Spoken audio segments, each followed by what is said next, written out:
Buenas noches. Tú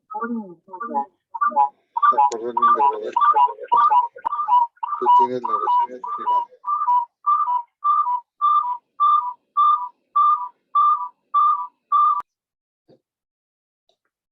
Perdón, había un micrófono abierto y estaba haciendo eco.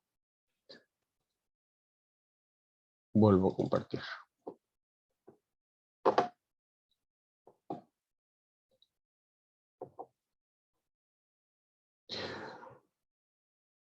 Ok, pues ya me presentó el ingeniero Knight, soy el doctor Felipe Caballero, investigador del Instituto Politécnico Nacional, aquí en el CICAT Altamira, y esta noche les voy a hablar de la batalla de Tampico del 11 de septiembre de 1829, sus antecedentes históricos y sus consecuencias.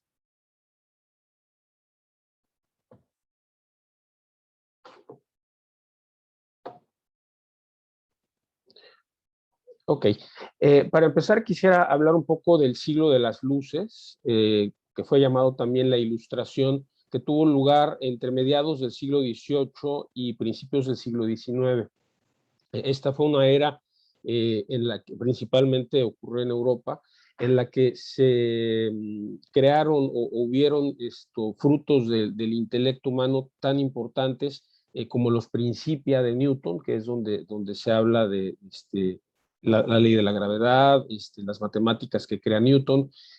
Aparece la Carta de los Derechos Universales del Hombre y del Ciudadano. Es cuando se reúne un grupo de eruditos para crear la enciclopedia, y tenemos también los logros de la filosofía de Descartes y de Kant en Francia y Alemania respectivamente.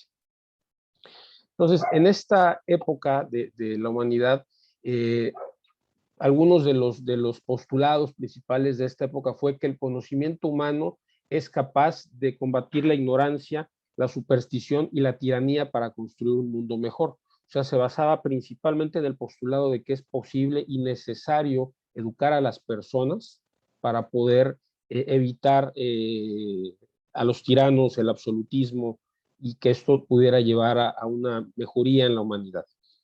También surgieron ideas revolucionarias acerca de la religión. La religión hasta este momento se encontraba pues dominada por las religiones organizadas, por las instituciones eclesiásticas, y aquí se empieza a hablar de que la religión es un compromiso personal con Dios sin las imposiciones dogmáticas e institucionales de las iglesias.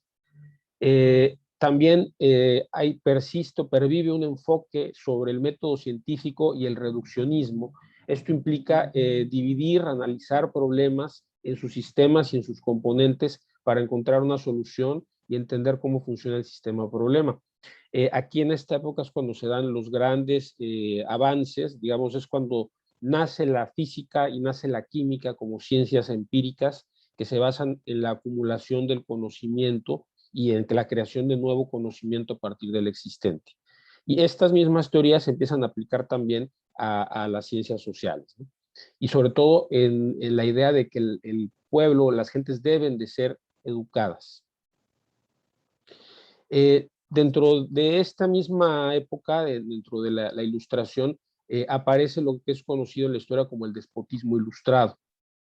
Recordaremos que antes de esto teníamos a los reyes absolutos, como Luis XIV y Luis XV, son los ejemplos clásicos del monarca absoluto que gobierna por la gracia de Dios. Y el despotismo ilustrado consiste en que los monarcas de esta época se dan cuenta de las ventajas que tiene la Ilustración. Ellos aceptan estos principios de la Ilustración y buscan ponerlos en práctica para lograr una mayor eficiencia del Estado en beneficio del Estado propio y de sus ciudadanos. Monarcas como Carlos IV, como el emperador de Austria, Luis XVI y Catalina la Grande de Rusia, son monarcas que buscan tener gente experta, gente educada, gente ilustrada como sus consejeros y como parte de sus gobiernos para poder hacerlos más eficientes y más funcionales. Pero es aquí donde nace una frase que se dijo en algún momento, que todo para el pueblo, pero sin el pueblo, ¿sí? Entonces, esto quiere decir que todas estas reformas, todas estas principios se hacían en la élite gobernante y realmente era un sistema principalmente paternalista, ¿no? Que llevaba todos estos beneficios al pueblo, pero realmente la participación del pueblo en la toma de decisiones pues no existía, ¿no? La idea detrás de todo esto era que el sistema transitara de un sistema completamente autócrata, en la que la única voz era la del rey, que lo era por la gracia de Dios, hacia un sistema en el que hubiera cambios paulatinos que permitieran hacer más ágiles los gobiernos, mejores los reinos, mejores el comercio, la administración.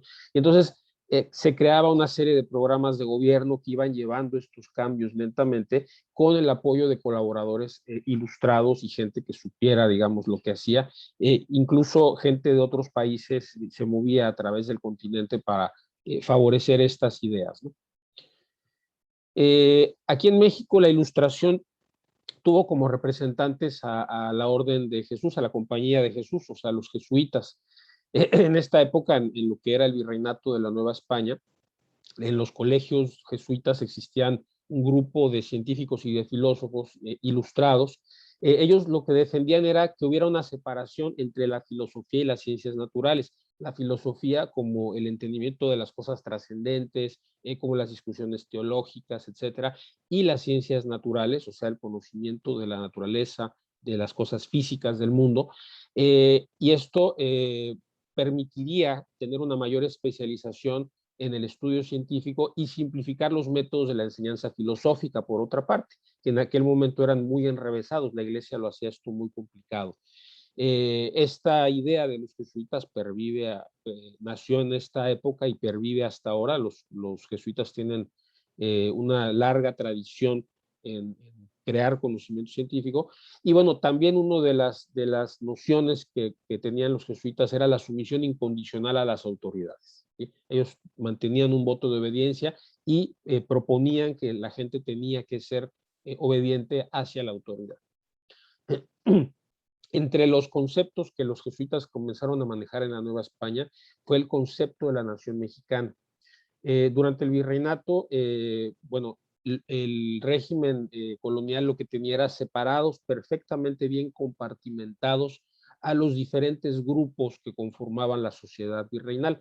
Las repúblicas de indios por un lado, las diferentes castas, los criollos, los españoles peninsulares, todos ellos tenían su lugar separado dentro de la sociedad novohispana y tenían su legislación apropiada para cada uno. Sin embargo, los jesuitas empiezan a hablar de que los habitantes de la Nueva España ya no son necesariamente ni españoles ni indios, sino son una cosa nueva a la cual llamar mexicanos, ¿sí? Entonces ellos acuñan esta idea.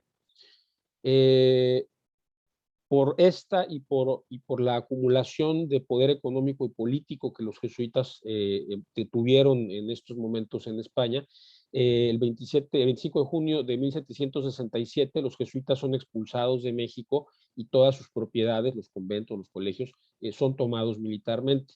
Los jesuitas posteriormente fueron expulsados de todos los reinos españoles, también fueron expulsados de Francia y al final también de Rusia, y terminaron muchos refugiados en Italia.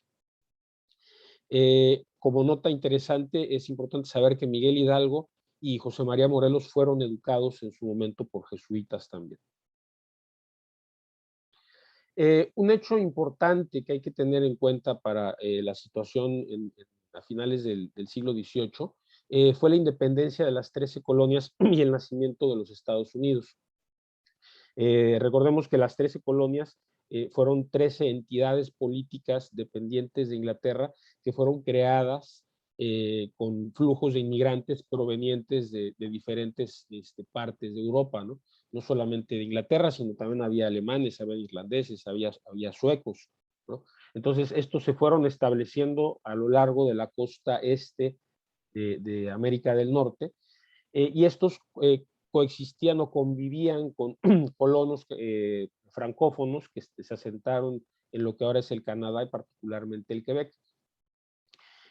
Sucede que después de la guerra que hubo entre Francia Inglaterra por el dominio de América del Norte. Inglaterra mantiene la supremacía y pierde sus colonias o parte de sus colonias en el norte de América. Solamente Quebec se queda como una provincia francófona, pero perteneciente ya al Reino Unido.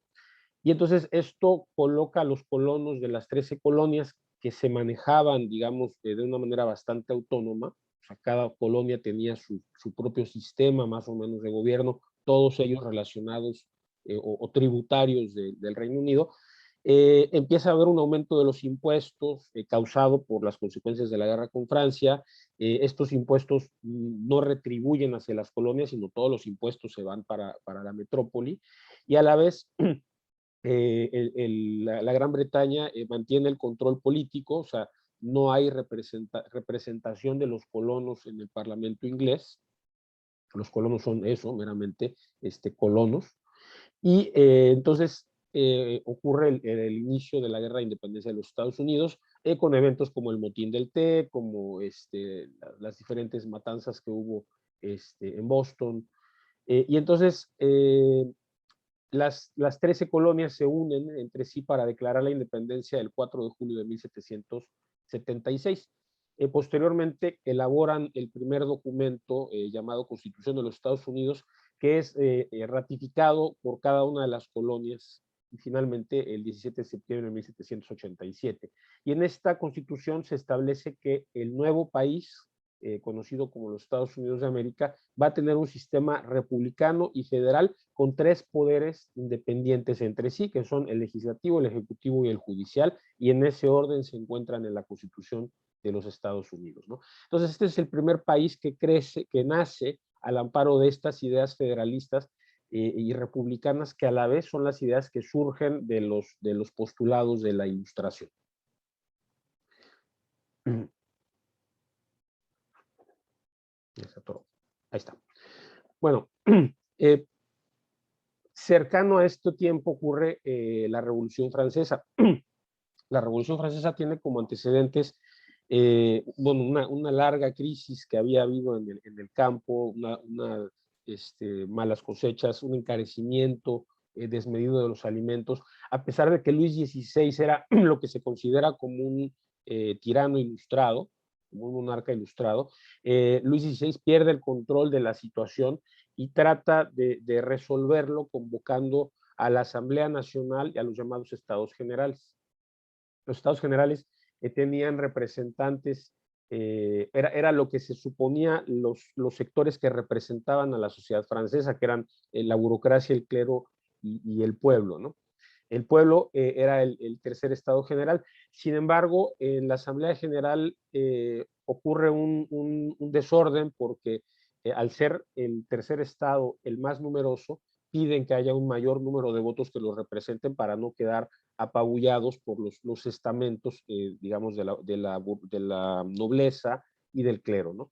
Entonces, como no hay manera de ponerse de acuerdo en ese momento, tiene lugar el desconocimiento de la Asamblea General del monarca y estalla la Revolución Francesa en 1789 con el acontecimiento emblemático de la toma de la Bastilla, que era la cárcel para los presos políticos del régimen, y que además la Bastilla tenía los cañones apuntados hacia París, ¿no? Entonces, este acontecimiento detona la Revolución Francesa, que pasa por una serie de etapas que incluyen la abolición del clero, el nacimiento de las sociedades masónicas, el estado conocido como el terror, que es cuando empiezan a haber guillotinas a diestro y siniestro. El propio rey Luis XVI y su esposa María Antonieta son ejecutados en París.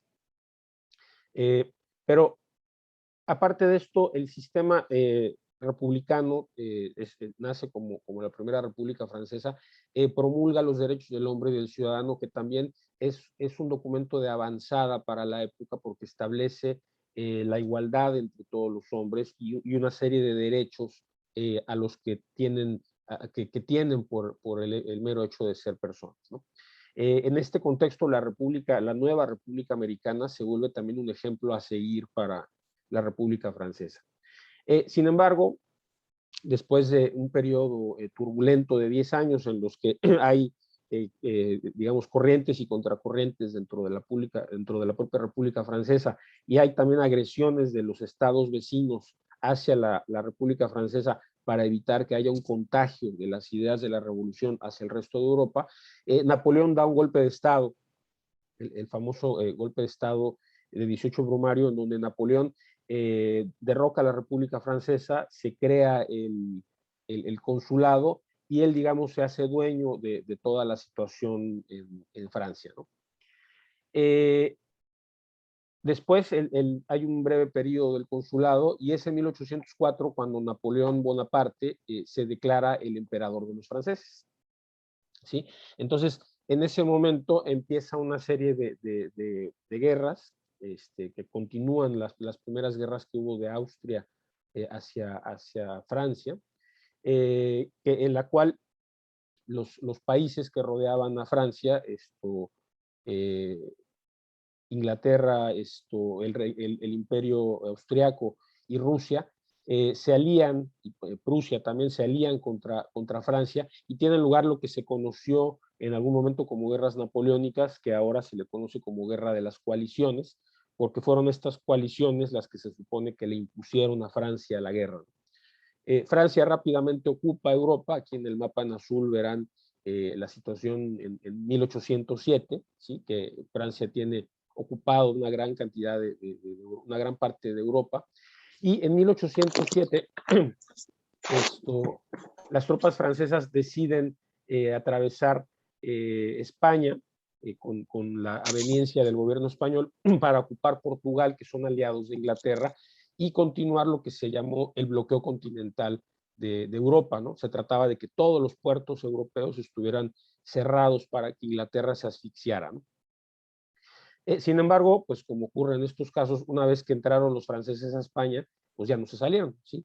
Entonces, resulta que en 1808, la familia real española, Carlos IV y su hijo Fernando VII y todos los demás, fueron trasladados a Bayona, en Francia, donde Carlos IV es obligado a abdicar y abdica en la persona de su hijo, Fernando VII, ¿no?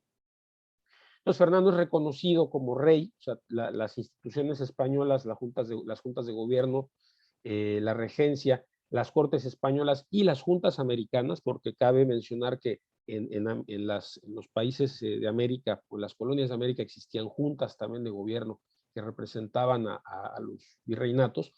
Todos ellos reconocen a Fernando como rey, ¿sí? Entonces, sin embargo, Napoleón lo que decide es imponer a su hermano, a José Bonaparte, llamado burlonamente por los españoles Pepe Botella, como rey de España, ¿sí? Entonces, ocurre un motín que comienza por el supuesto secuestro de los infantes de la familia real española, a la hora de que se los llevan, el pueblo español comienza un motín en Madrid y comienza la guerra de independencia española, ¿sí? Para liberar la península de los ocupantes franceses, ¿sí? Estas son algunas escenas del 2 de mayo en Madrid, el 2 de mayo de 1808, tanto del levantamiento como el aplastamiento de este levantamiento en la capital española. Y la guerra de independencia continúa hasta el 17 de abril de 1814, cuando las tropas francesas finalmente abandonan España. Pero bueno, en esta situación, la España ocupada, el rey desterrado, el rey Carlos IV abdica y el rey legítimo está en el exilio, pues tenemos a la Nueva España, ¿no? Tenemos a la Nueva España que, como decíamos, en ese momento la Nueva España tenía una legislación separada para cada república antes del advenimiento de la familia de los Borbones. Había un fuerte control eclesiástico en el virreinato, dado tanto por las órdenes monásticas que se habían ido expandiendo, los franciscanos, los dominicos, los agustinos, a lo largo de todo el país, que se van haciendo cada vez más ricos al acumular tierra alrededor de los conventos. Y esto lleva a procesos de cambios en la tendencia de la tierra durante los 3 siglos que dura el virreinato, que pasan por ir tomando tierras. Aquí en la Huasteca hubo casos interesantes, ¿no? Hay un documento por ahí muy interesante sobre este mapa de la Huasteca, en donde las repúblicas de indios tenían el dominio de una parte importante de la tierra, pero había un continuo estira y afloja, dependiendo de los cambios de régimen entre los ganaderos, que eran las órdenes monásticas, y los indios en aquel momento para hacerse de la tierra. Y la Huasteca en particular, debido a su clima y a su lejanía, digamos, geográfica, con respecto a las regiones más ricas del virreinato, mantuvo eso le permitió a los pueblos indígenas mantener una identidad bastante acendrada, ¿no? Pero bueno, cuando llegan los Borbones, a los que pertenecían Carlos IV y Fernando VII, las reformas borbónicas tienden a centralizar todavía más el poder en la persona del rey, ¿no? Eran monarcas absolutos, entonces muchas de las leyes que permitían que las tierras fueran controladas por los indígenas fueron abolidas, y entonces el gobierno empezó a centralizar las tierras, a aumentar los tributos, y entonces pues esto crea un clima de descontento, ¿no? Entonces, en su momento hay una crisis agrícola muy importante a finales del siglo XVIII en la Nueva España, que ocasiona también pues una serie de desperfectos en la economía, y después entre 1807 y 1808 parece que hay una sequía muy importante en el Bajío, que en su momento era el granero de la Nueva España, que ocasiona un incremento en el precio de los alimentos, ¿no? Adicionalmente, pues, las guerras napoleónicas que tienen efecto en estas épocas, pues han empobrecido al mundo, ¿no? Porque al final de cuentas, los países con colonias se ven obligados a extraer cada vez más recursos de sus colonias para mantener a los ejércitos y para mantener a su propia población. Entonces, en este mismo contexto es que se desarrolla la guerra de independencia de los Estados Unidos, y entonces aquí es cuando existe la coyuntura apropiada para comenzar la guerra de independencia mexicana. Recordemos que en este momento está el rey español está exiliado, está la península ocupada, ¿sí? Entonces hay un vacío de poder, ¿sí? En México no se sabe muy bien, se sigue reconociendo a Fernando como rey legítimo, pero realmente pues la exigencia de mandar recursos a la metrópoli pues hace que la situación aquí en México sea apropiada para que comience la guerra de independencia, que comienza pues en 1810, ¿no? Con los hechos que conocemos y los caudillos que conocemos, ¿no? Pero la guerra de independencia mexicana no es un proceso lineal, ¿no? Entonces, aparte de esta primera etapa que concluye más o menos en 1811 con el fusilamiento de Miguel Hidalgo en la capita de Baján, paralelamente tiene lugar otro hecho. Con el rey Fernando en el exilio, las cortes españolas se reúnen en Cádiz y promulgan una constitución, ¿sí? El 19 de mayo de 1812, y dan principio a la era del liberalismo en España. Y en estas cortes participan diputados también, aparte de los diputados españoles, participan diputados de toda América, de todas las colonias. Este es Miguel Ramos Arizpe, que fue diputado ante las Cortes de Cádiz. También el obispo de Puebla en su momento fue diputado a las Cortes de Cádiz. Entonces se elabora esta constitución cuya uno de sus puntos más interesantes es que considera a la nación española como una sola, abarcando no solamente a la España peninsular, sino a todas sus colonias, ¿sí? Entonces ya no habla necesariamente de las colonias de España en el exterior, sino habla de la nación española. Entonces todos los nacidos en estos dominios son parte de esa nación, ¿sí? Entonces, bueno, esto es un hito, es un punto importante en la historia de España. Veremos que esto después desata una pugna que de alguna manera continúa hasta nuestros días en España, la pugna entre el liberalismo y las monarquías, ¿no? Entonces, bueno, en este mismo periodo en el que después de la ejecución de Miguel Hidalgo, tiene lo que se llama la segunda etapa de la guerra de independencia, en que la independencia se esparce por una gran parte del territorio nacional. Aquí se lleva a cabo el Congreso de Apatzingán, que declara la primera constitución que se elaboró en México, que fue la Constitución de Apatzingán, y se declara, se hace el documento de la Declaración de Independencia, ¿sí? En 1814. Pero bueno, y esta constitución, ahorita veremos algunos de los puntos importantes, está bastante inspirada también en la Constitución de Cádiz y en los principios liberales que también ya tienen efecto en los Estados Unidos. Y bueno, aquí tenemos una comparación breve de cosas que dicen las constituciones de Cádiz y de Apatzingán. En el caso de la Constitución de Cádiz ya se habla de la soberanía en la nación, como vimos, se habla de la nación española, y entonces el rey pasa a ser una figura ejecutiva, ¿sí? El rey es un rey constitucional, no un rey por la gracia de Dios, ¿sí? También habla aquí de la separación de los poderes, ya hay un poder legislativo y judicial, y ya se limitan los poderes del rey. O sea, ya el rey ya no puede hacer lo que quiera, ¿no? Pasa a haber un sufragio universal masculino indirecto, o sea, a través de representantes. En aquel momento todavía no se consideraba a la mujer para votar, y ya pasa a haber libertad de imprenta, libertad de industria. La libertad de industria es muy importante porque recordemos que en Europa existían los gremios. Los gremios eran grupos de diferentes industrias, oficios o actividades que a las que no podía entrar nadie más que después de un proceso, ¿no? Entonces uno no podía dedicarse a lo que uno quisiera, sino tenía que ser todo a través de los gremios, ¿sí? Entonces al decretarse la libertad de industria, quiere decir que cualquiera puede hacer lo que quiera. También el derecho de propiedad se reconoce y la abolición de los señoríos.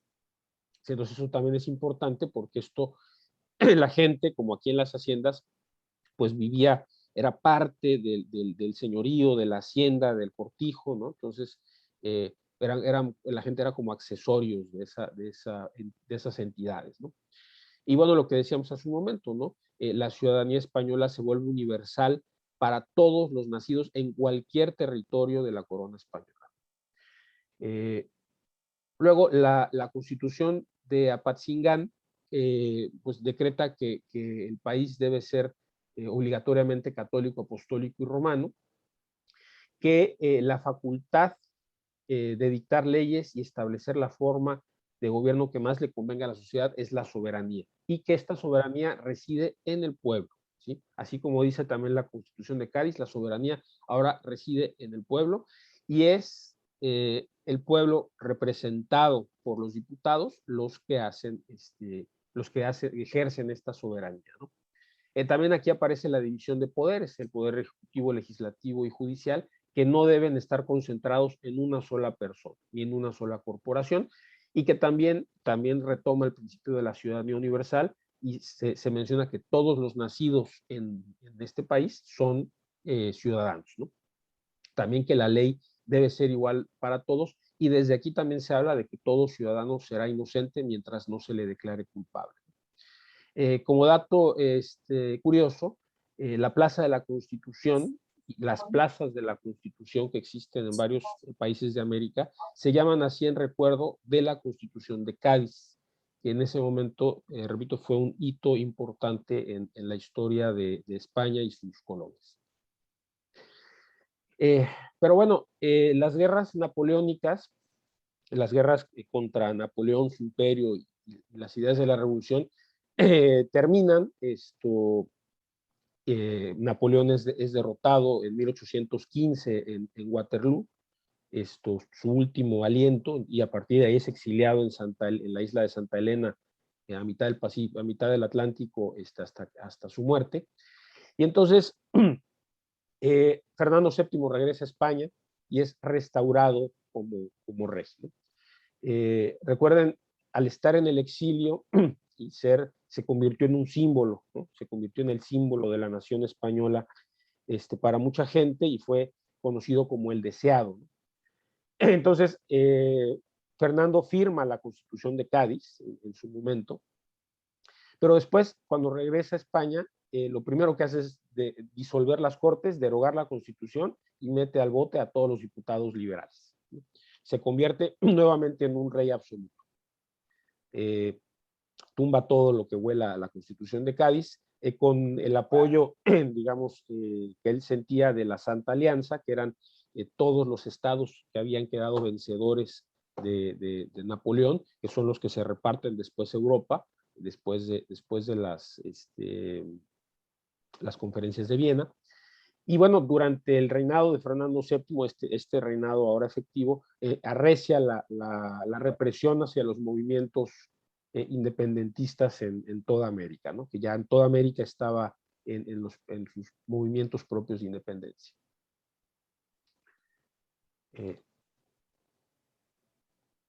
Perdón, ahí está. Bueno, en este contexto, entre que toda Europa estaba ocupada en tratando de derrotar a Napoleón, el movimiento de independencia pues se había estado apagando aquí en México. Realmente los núcleos que quedaban vivos de la resistencia insurgente se reducen a puntos muy pequeños, ¿no? Los caudillos, pues Guerrero está prácticamente encerrado en las montañas del sur, Guadalupe Victoria en la selva en Veracruz.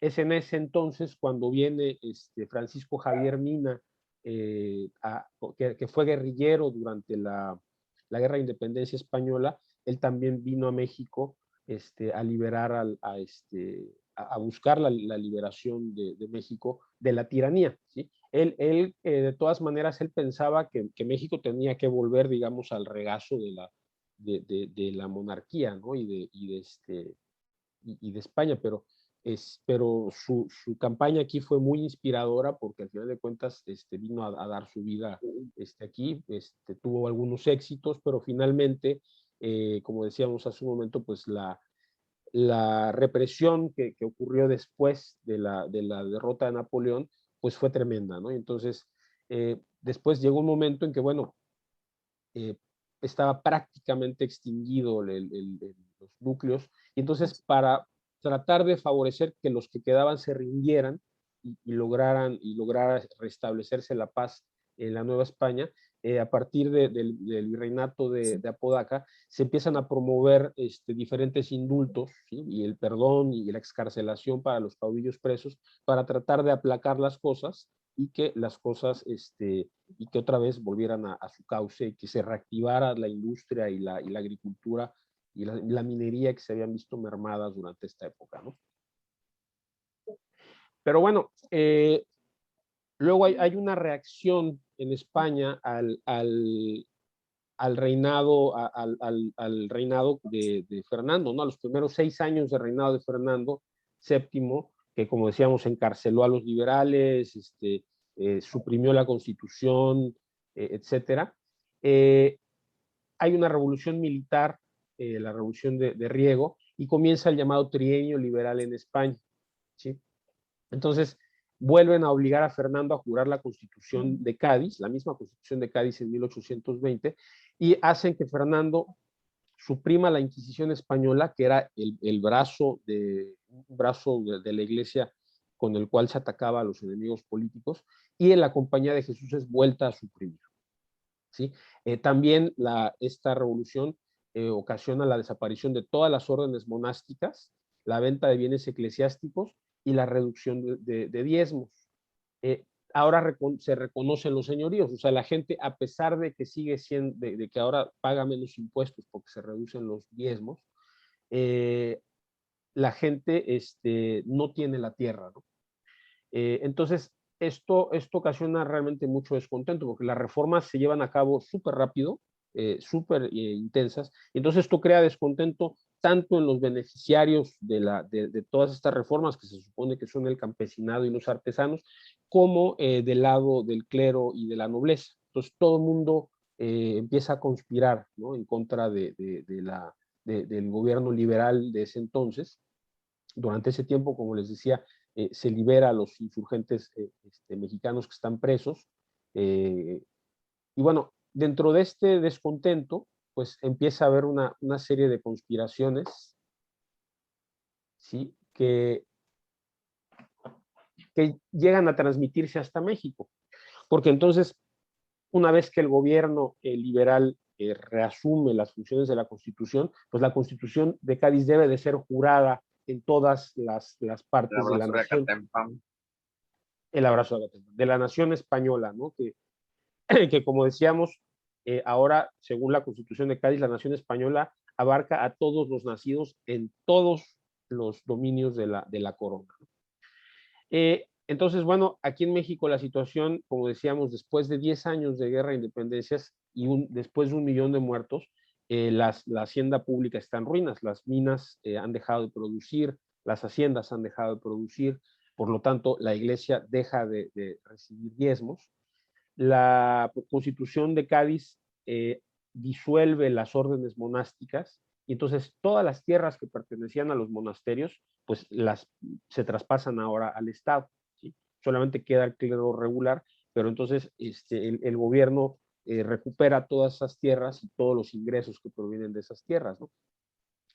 Entonces, aquí en México se reúnen, bueno, en la Ciudad de México se empiezan a reunir diferentes grupos, artesanos, el clero, los militares, los criollos, se empiezan a reunir para tratar de evitar que en México se evite la jura de la Constitución. ¿Sí? Involucran incluso al virrey para evitar que la Constitución se jure y que se lleve a cabo todas esas reformas aquí. Sin embargo, ocurre, o sea, la Constitución viene apoyada por los militares que son enviados desde la metrópoli.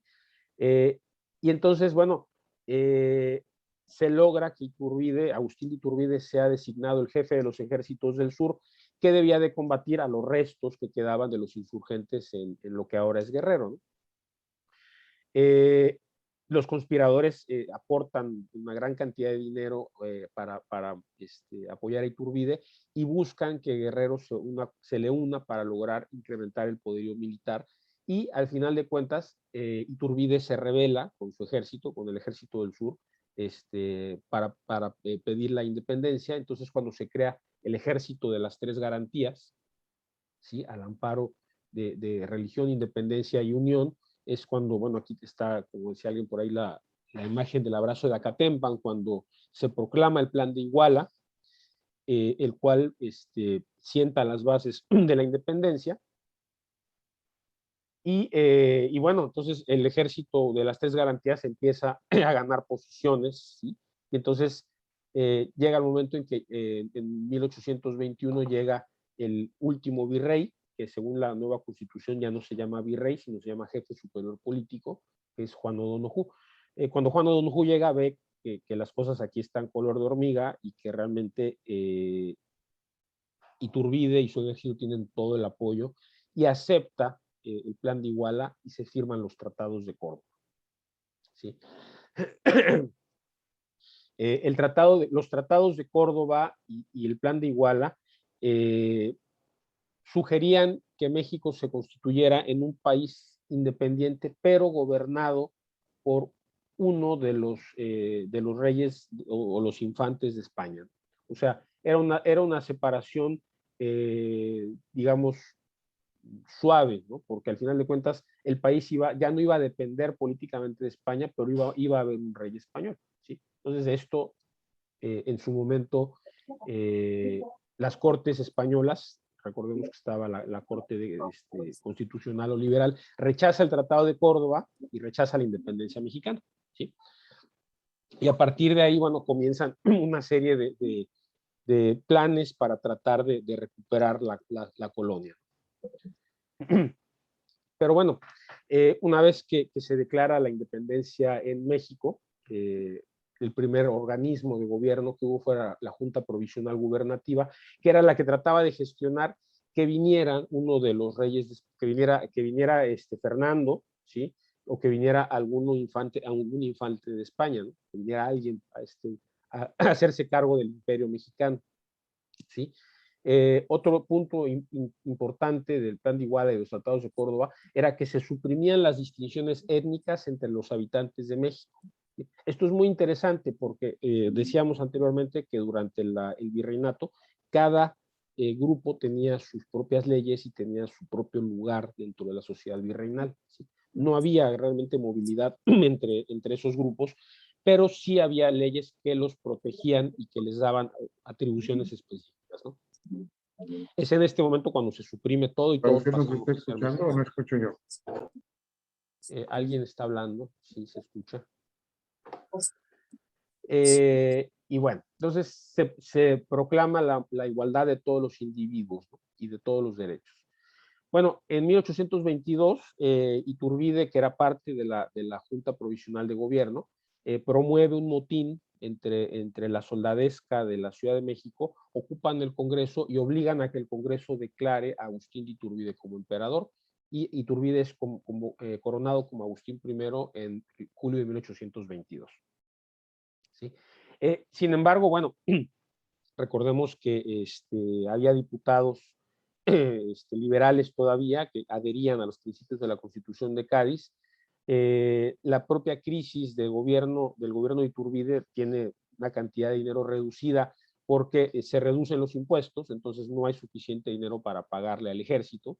Entonces en el Congreso se propone reducir el ejército, Iturbide no quiere, entonces lo que hace es disolver el Congreso en 1822. ¿Sí? Entonces esto crea una crisis política sin precedentes porque los tratados de Córdoba y el Plan de Iguala establecían que el Congreso tenía que seguir vigente, ¿no? Entonces, al violar el Plan de Iguala y los tratados de Córdoba, Iturbide es desconocido por Antonio López de Santa Anna, quien proclama la República en Veracruz, con el Plan de Veracruz, al que después se adhieren otros militares de diferentes grupos que entre todos pues pretenden derrocar a Iturbide, quien renuncia en 1823 y se embarca al exilio desde la Antigua para después regresar a Tamaulipas y ser fusilado.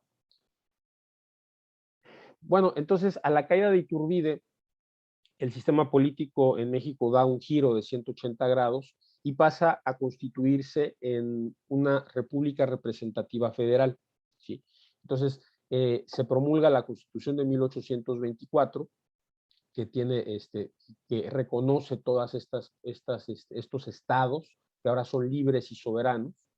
Se elige en elecciones al primer presidente de México, a Guadalupe Victoria, quien es el único presidente que termina su mandato durante el siglo XIX, o prácticamente durante el siglo XIX, y posterior a él es elegido Vicente Guerrero, no sin antes haber una crisis también entre el partido, lo que era el partido yorquino y el partido escocés, porque sucede que al proclamarse la República Federal, existen dos partidos que tratan de ver qué es lo que va a pasar con los españoles en México, ¿no? Muchos españoles se quedan en México después de la proclamación de independencia, pues porque tienen familia, negocios, etcétera. Y entonces el Partido Radical lo que quería era expulsarlos, ¿sí? Y el Partido Moderado lo que quería era pues dejarlos aquí. Entonces, en esta crisis, pues el Congreso acaba dándole la presidencia a Guerrero. Entonces Guerrero entra a gobernar en 1829, que es el año que nos ocupa, y en mismo 1829 deja de gobernar porque es depuesto por un golpe de Estado, que como veremos un poco más adelante. ¿Sí? Bueno, pues entonces estamos mientras aquí en México Iturbide se proclama emperador y es derrocado y se proclama la Constitución de 1824, Fernando VII, apoyado por Francia, que ahora, como recordaremos, ya no es gobernada por la República, sino es la monarquía se restauró en Francia con Luis XVIII. Francia le presta apoyo a Fernando VII para volver a entrar al trono y para eliminar digamos, el grupo liberal, ¿no? Entonces hay un apoyo que le brinda la Santa Alianza a través de Francia, que es una expedición que se llamó los 100.000 hijos de San Luis. O sea, tropas francesas vuelven a entrar a España, ¿sí? Esas tropas son apoyadas por el clero, que cuando fue la invasión napoleónica, el clero se opuso fuertemente a los franceses. Aquí son apoyados por el clero, por los pequeños comerciantes, por toda la gente que se había sentido afectada por la Revolución Liberal. Y entonces Fernando VII se ve listo para otra vez derogar la Constitución de Cádiz, expulsar a todo mundo. Lo que hace es que muchos liberales son ejecutados en España y los que no son ejecutados tienen que huir a Inglaterra, donde se establecen una gran parte de ellos. Y ante este relajo que hay en España, esta entrada y salida de los liberales, los absolutistas, en Estados Unidos el presidente Monroe da cuenta de este desorden y dice que en Europa no se han acabado de organizar y proclama lo que después se conoció como la doctrina Monroe, América para los americanos, que básicamente lo que significa es que no aceptarán los Estados Unidos injerencia de las naciones europeas en los asuntos de América. Primero se refieren a América como su país y después América como toda América, ¿no? Bueno, aquí también luego ocurre un problema, o sea, Fernando VII, a pesar de que regresa como un gobernante absolutista, a hacerse cargo completamente de todos los asuntos, durante la llamada década ominosa, Fernando VII no tiene sucesor, ¿sí? Fernando se había casado 2 veces, había enviudado 2 veces y no tiene sucesor, y obviamente en un sistema de gobierno monárquico absoluto la sucesión es un tema de primera importancia, ¿no? Tiene que haber un rey después de, ¿no? Entonces, está muy entretenido con este asunto. Entonces, en 1829, Fernando VII se vuelve a casar por tercera vez y tiene a su hija, se casa con la reina, la después reina María Cristina, y después tiene a su hija Isabel, que gobernaría como Isabel II, y que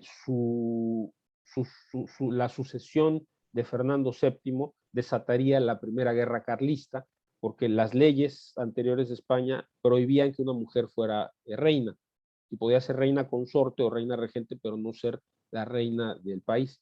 Entonces, Fernando deroga las leyes sálicas y pretende imponer a su hija como reina, pero los hermanos, Carlos es el heredero según las leyes sálicas, entonces los partidarios de unos y de otros desatan la guerra, ¿no? Pero antes de esto, en 1829, todavía se están cosiendo los planes sucesivos para tratar de recuperar las colonias.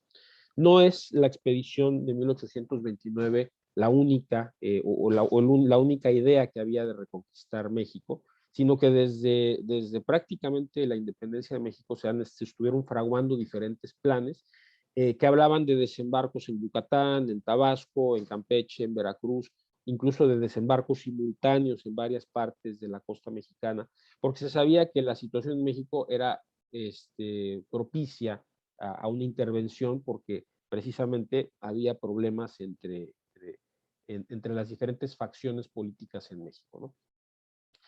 Entonces, bueno, en esta inestabilidad política que había en México, la Santa Alianza, que fueron los vencedores de las guerras napoleónicas, el Imperio Austriaco, Prusia, Inglaterra y Rusia, ya apoyadas por España, pues ven con buenos ojos que España trate de recuperar sus colonias. Porque bueno, España tiene las colonias más ricas, ¿no? Entonces, esta recuperación debería de favorecer nuevamente la afluencia de materias primas hacia Europa. Entonces, sin decirlo tácitamente, los gobiernos de la Santa Alianza y el gobierno de Inglaterra favorecen que España emprenda una expedición de reconquista, ¿no? Y esto se hace en 1829. ¿Sí? El brigadier Isidro Barradas, que había sido un militar condecorado en la guerra independentista de Venezuela y después había restablecido el gobierno absolutista en la isla de Cuba, solicitó el mando de esta expedición que se fraguó en la corte de Fernando VII, ¿sí? Y están convencidos por diferentes informes que precisamente por la situación que prevalecía en México, la población mexicana iba a regresar en masa al gobierno español, ¿no? Recordemos, para este momento el imperio de Iturbide había caído y ya estábamos en el sistema republicano, ¿no? Entonces, realmente los informes no eran del todo precisos, ¿sí? Entonces, Isidro Barradas llega a La Habana y ahí se le otorga una pequeña división, en realidad, menos de 4,000 hombres, y con esta división se dirige hacia Tampico, ¿no? Los preparativos de esta expedición fueron conocidos desde mucho tiempo antes por las autoridades mexicanas. Los únicos que sabían bien a bien cómo estaba el asunto eran el presidente Guerrero y Santa Anna. Y a Santa Anna se le encomienda hacerse cargo de la defensa, porque en ese momento el gobierno no tiene dinero para nada, y dice, bueno, encargarse de la defensa como se pueda, ¿no?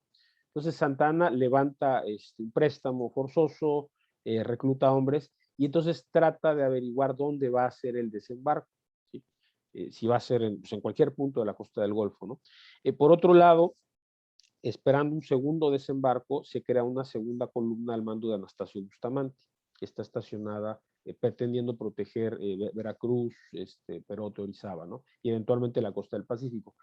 Se elige Tampico, o los planes que existían para la reconquista de México, proponen desembarcar de este lado, del lado noreste, en Tampico o en Soto la Marina, pensando en varias cosas. Normalmente el desembarco en Veracruz o en la costa del Golfo solía ser problemático por las condiciones tan insalubres que había, que cobraban las vidas de muchísimos europeos, ¿sí? La fiebre amarilla, el vómito negro, etcétera. Esto ocasionaba una mortandad tremenda, ¿no? Entonces se trataba de desembarcar primero en una época que no fuera tan fuerte la prevalencia de las enfermedades, ¿no? Usualmente esto ocurre ya cuando empieza a hacer frío, ¿no? En la época de nortes. Pero también había planes para desembarcar, por ejemplo, en Soto la Marina, para poder, que ya es un clima menos insalubre, para poder internarse rápidamente hacia el centro de México y tomar las cuencas mineras, ¿sí? O sea, el chiste de entrar por Tampico era lograr capturar las minas de Zacatecas, Guanajuato y San Luis Potosí, ¿sí? Capturada la fuente de riqueza, prácticamente se consideraba que la toma de la Ciudad de México estaba asegurada. Sin embargo, los planes que existían contemplaban columnas de 1, 2, 3 columnas de 25,000 hombres cada una, ¿sí? Aquí se le concede a Barradas una columna de menos de 4,000 hombres, y la razón hay que buscarla entre las intrigas que existen en todas partes, ¿no? Resulta que Barradas estaba enemistado con el capitán general de Cuba, y entonces el capitán general hace todo lo posible por ponerle piedritas a Barradas para evitar que la expedición tenga éxito, porque también había rumores y contrarrumores de que en realidad la expedición podía conducir a la liberación de Cuba, Puerto Rico y la República Dominicana, y bueno, y la isla de la Española, o sea, lo que ahora es Dominicana, que esas eran las colonias que le quedaban a España, ¿no? Entonces, realmente el apoyo que hubo hacia la expedición de Reconquista fue realmente poco, ¿no? Y muy mal planeado, porque en el momento en que la expedición se forma, se entera el gobierno mexicano y está todo listo para recibir a los invasores, ¿no? Entonces, bueno, pues llega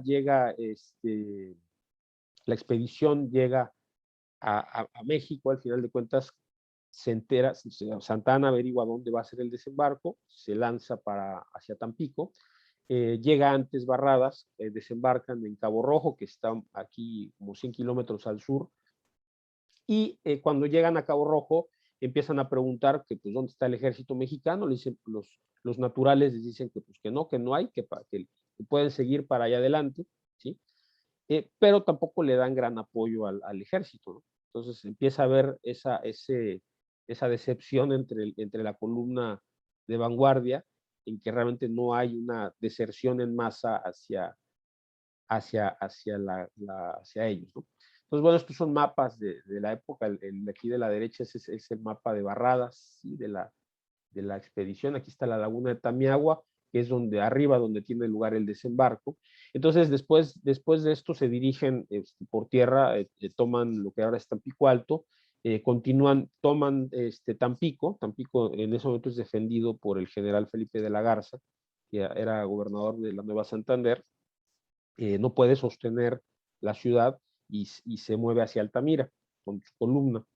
Entonces, Barradas lo que hace es, se va hacia Altamira persiguiendo a Felipe de la Garza, y deja un contingente en Tampico, y Santa Anna aprovecha rápidamente de cruzar el río Pánuco y tratar de apoderarse de Tampico. ¿Sí? En esas están,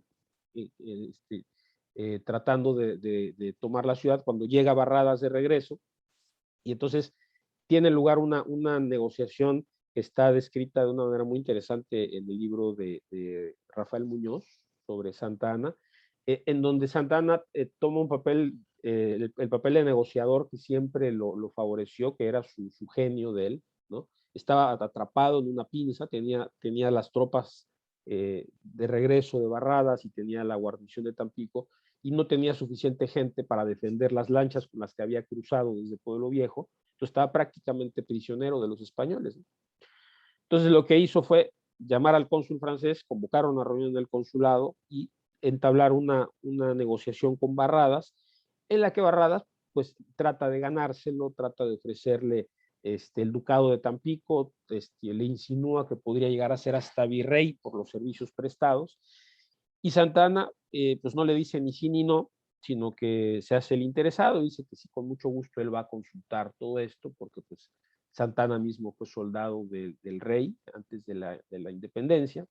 Entonces les permiten retirarse, pero al día siguiente Santa Anna tiene tropas de refuerzo, y es entonces cuando tiene lugar ya la conocida batalla de Tampico, en donde las tropas mexicanas toman una posición intermedia entre el Fortín de la Barra, que era el que protegía la entrada al río Pánuco, y Tampico. Toman aquí esta posición en Doña Cecilia, que donde ahora es Madero, y tienen una batería aquí en el Paso del Humo, justo enfrente de Tampico.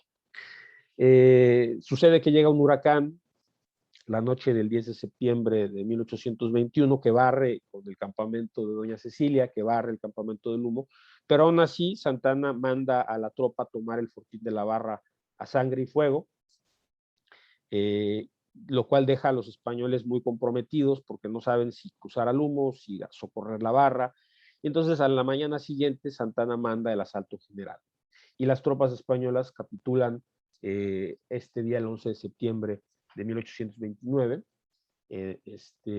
Aquí los protagonistas por la parte mexicana fueron el general Felipe de la Garza, que fue quien primero defendió la ciudad y después Altamira.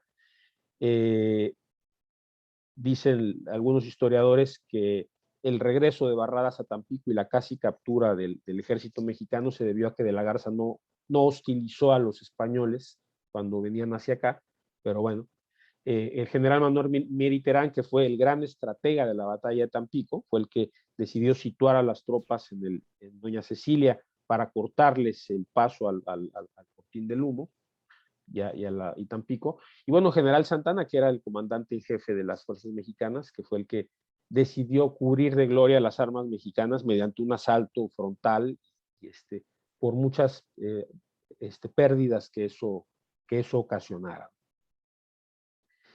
Bueno, estos también son algunos puntos históricos de la batalla. Aquí está esta casa de aquí, es la que en los anales consta como la Casa Fuerte de Castilla, donde según la historia ocurrió la firma de la capitulación de los españoles, el campamento de Pueblo Viejo, y esta es una toma del moderno Paso del Humo, ¿no?, que está justo enfrente de Tampico, en Veracruz, ¿no? Este es un fragmento del parte de guerra de Santa Anna, en donde le comunica al presidente Vicente Guerrero cómo estuvo la batalla, ¿no? Y a partir de esta batalla, a Santa Anna se le otorga el grado de general de división, que conservó hasta su muerte, y se le nombra también benemérito de la patria. ¿Sí? Entonces, a Manuel Miriterán también. Y entonces pues bueno, al final de cuentas, pues después de perdida la batalla de Tampico, Barradas tiene que irse a Nueva Orleans a tratar de buscar transportes, porque en su imprudencia se peleó con el comandante de la Armada que lo trajo a México, y la Armada se regresó, dejándolo aquí varado. Entonces Barradas tuvo que buscar transporte y se fue a Nueva Orleans, y ese viaje a Nueva Orleans le costó las sospechas del gobierno español, del gobernador de Cuba, que de por sí no lo quería. Y entonces Barradas tuvo que hacer un viaje desde Nueva Orleans a Nueva York, a Francia y a la corte española para tratar de defender su caso, como les mencionaré un poco más adelante, ¿no? Pero bueno, ¿qué sucede después y cuáles fueron las consecuencias de la batalla de Tampico? Bueno, como vimos, Guerrero termina su periodo, más bien, su periodo es terminado abruptamente en 1829, porque Anastasio Bustamante, que había sido nombrado como el jefe de la segunda columna que protegería el país en caso de un desembarco, se subleva y es capturado, captura a Vicente Guerrero en su vida, es capturado en la costa de Oaxaca y fusilado. Entonces Anastasio Bustamante se convierte, digamos, en paladín de los grupos representativos, de los grupos monárquicos en México, que pretendían un regreso al sistema monárquico. Esta batalla también lleva a una popularidad tremenda de Santa Anna, porque los partes de guerra de Santa Anna son sumamente rimbombantes y sumamente exagerados. Entonces, esto al final, cuando son las elecciones en 1833, Santa Anna es electo presidente por reclamación popular. Después de la primera presidencia de Santa Anna, ocurre el primer cambio del federalismo al centralismo y se abole la Constitución de 1824. Y es esta abolición de la Constitución de 1824 la que ocasiona que en 1838 Texas se rebele, esta mala fecha, Texas, los colonos tejanos se rebelen pidiendo el restablecimiento de la Constitución de 1824 y al final de cuentas tiene lugar la secesión de Texas en 1836, que ocurre cuando Santa Anna estaba en su segundo periodo, perdón, sí, cuando era presidente, en su periodo presidencial. Santa Anna se empeña en marchar hacia Texas, alegando que él conocía el terreno. Santa Anna hizo campañas antes de la independencia en Texas y en Nueva Santander. Entonces, alegando que él conocía el terreno, fue a abatir a los sublevados y fue capturado y obligado a firmar la independencia de Texas. También, bueno, este conflicto entre Santa Anna y Bustamante se convierte en un conflicto largo que dura hasta 1841, entre los cuales se pelean, se capturan mutuamente y se están dando con el sartén, hasta 1841 que Bustamante se retira de la escena política. En ese inter, siendo Bustamante presidente de la República, tiene lugar la Guerra de los Pasteles, en la que Santa Anna se cubre de gloria al desbaratar una ofensiva de la Armada Francesa sobre el puerto de Veracruz, y Bustamante, para quedar bien, pues primero no lo llama, y después cuando Santa Anna se apersona en Veracruz y repele la agresión, pues lo condecora y lo vuelve a nombrar benemérito de la patria, etcétera. Pero la pugna sigue entre ellos durante muchos años. Todo este desbarajuste hace que los americanos retomen la doctrina Monroe, que habían formulado en 1823, la retomen en 1845, con motivo de la guerra de Texas. ¿Sí? Pues Texas se hace independiente en 1836 y en 1845 solicita su anexión a los Estados Unidos, cuyo Congreso tenía la facultad de admitir a nuevos Estados miembros a la Unión Americana.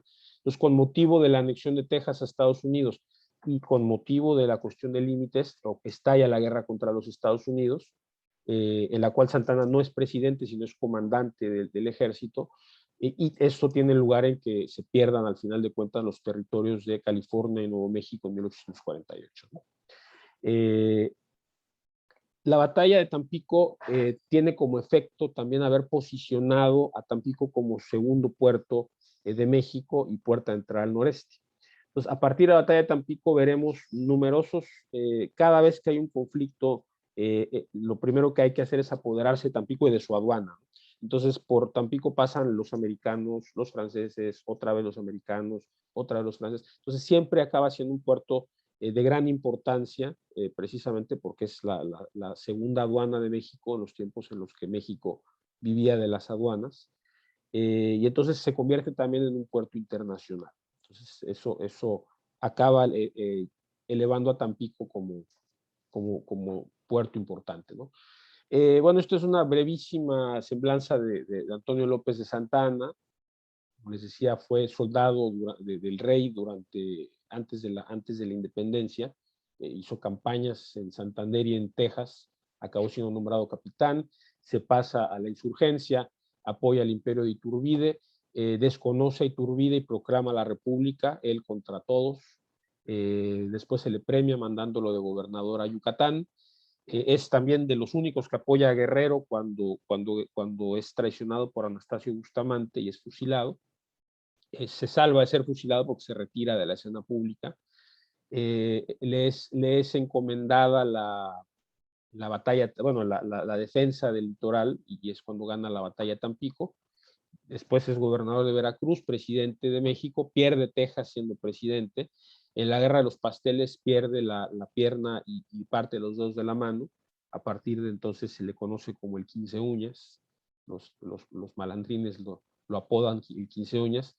Siendo comandante del ejército, bueno, se le nombra comandante del ejército porque se le reconoce indispensable para conducir una batalla, y saben que en este país nadie ganaba o perdía una batalla como Santana. Entonces, los que lo querían, dicen, se los dejamos para que la ganen, y los que no lo querían, pues se la dejamos para que la pierdan. Entonces, tenía esa cosa, ¿no? Que era indispensable para los que lo querían y para los que no lo querían. Se retira también, se exilia después de la guerra con los Estados Unidos, y es vuelto a llamar por el Partido Conservador para hacerse cargo de la presidencia, y entonces se convierte en dictador. Sus últimos años se hace llamar Alteza Serenísima. Vende la Mesilla para evitar otra guerra con los Estados Unidos. Y bueno, entre otras cosas, digamos, que hizo fue, mandó a concursar la creación del himno nacional, que se cantó por primera vez en un 15 de septiembre de 1854 en el Teatro Santa Ana, hoy Teatro Nacional. También durante su mandato se instaló el primer telégrafo en México. Estuvo desterrado por toda América, y estuvo en Cuba, estuvo en Colombia. Por cierto, vivió en la casa que fue de Simón Bolívar, al cual él admiraba como libertador de América. Estuvo en varias islas de las Antillas también desterrado, y en los Estados Unidos. Cuando regresa a México, después de la intervención francesa, Juárez lo encarcela por monarquista. Juárez se muere en 1872 y Santana lo sobrevive hasta 1876, en que muere en la Ciudad de México, en la pobreza prácticamente por disentería. Y también en el caso estuve buscando la escasa literatura que hay sobre el brigadier Isidro Barradas o Barrada. Hay poco acerca de él. Me encontré una biografía donde de alguna manera tratan de reivindicarlo. Barradas nace en Santa Cruz de Tenerife, en las Islas Canarias, en 1872. Después de la expedición de Tampico, se le hacen unas coplas burlonas, que son estas: Canto épico, la grandiosa tentativa del brigadier Barrada, que dicen: canto las glorias del varón famoso, que del bando apostólico impulsado, segundo Hernán Cortés más valeroso, pero no, lo demás no es para cantado, burlándose de la fallida expedición, ¿no? Como decíamos, la expedición falla por varias cosas, ¿no? El relajo de la sucesión borbónica, la falta de apoyo de sus enemigos en Cuba, la propia imprudencia de él, porque bueno, él había sido un militar digamos, condecorado, fue ascendido a teniente coronel después de la guerra de la independencia de Venezuela. Tiene varias batallas importantes. Lo envían a Cuba a restaurar el absolutismo de Fernando VII, lo nombran gobernador de la ciudad de Santiago de Cuba, y lo ascienden a brigadier y le encomiendan la expedición de reconquista. Pero aquí parece que no era un hombre de demasiadas luces, ¿no? Se engaña diciendo cosas como estas, ¿no? Que en el momento en que pise las playas, con la infantería que voy a llevar y con la bandera de España en la mano, marcharé sin obstáculos hasta la capital del reino. Los españoles residentes en La Habana me han asegurado que cuando desembarque, la mayoría de las tropas y el pueblo, movidos por el clero, se pasarán a las banderas del rey. No hace falta llevar cañones, bastará con los que se tomen al enemigo, ¿no?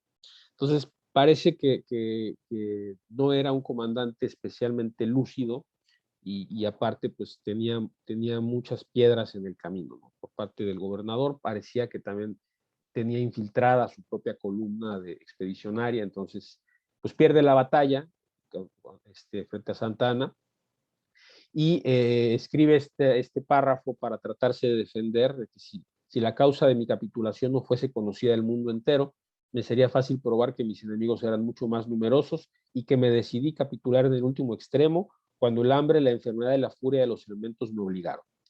El huracán de la noche anterior, la mitad de su columna estaba enferma y estaban aislados porque el país había sido evacuado. Felipe de la Garza había sacado a todo el mundo de Tampico y de Altamira y había dejado sin alimentos a la gente, a la columna española. Entonces, después de esta derrota, se le ordena presentarse a juicio en La Habana, pero no va, ¿no? Se va a Nueva Orleans y de Nueva Orleans llega a España vía Nueva York y París. Y él sabe que si se presenta en La Habana, pues lo van a ejecutar, porque realmente tenía muchos enemigos. El capitán general era su enemigo declarado. Entonces lo que se hace es exiliarse en Francia, ¿sí?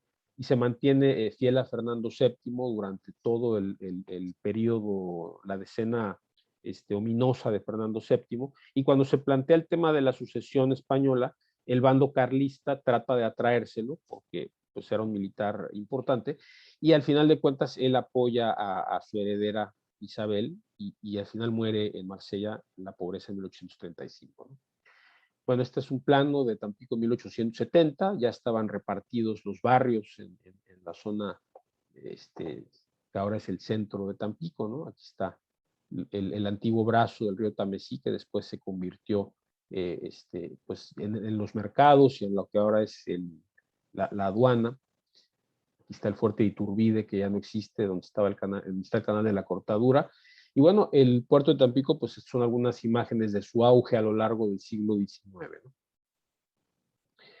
Bueno, aquí me basé en la Wikipedia en buena parte y algunos libros como Santana, el dictador resplandeciente, El brigadier Barrado a la lealtad y este documento que es muy interesante, People, Places and Conflicts in Northeastern Mexico and Texas, donde hay investigadores de la UAT. Tengo los libros, si alguien gusta, se los puedo pasar por internet. Les agradezco muchísimo su atención. Para terminar, bueno, el Congreso decreta que la bandera se hice a toda asta el 11 de septiembre, cada aniversario de la victoria del ejército español, sobre el ejército español en Tampico. Les agradezco mucho su tiempo. Buenas noches.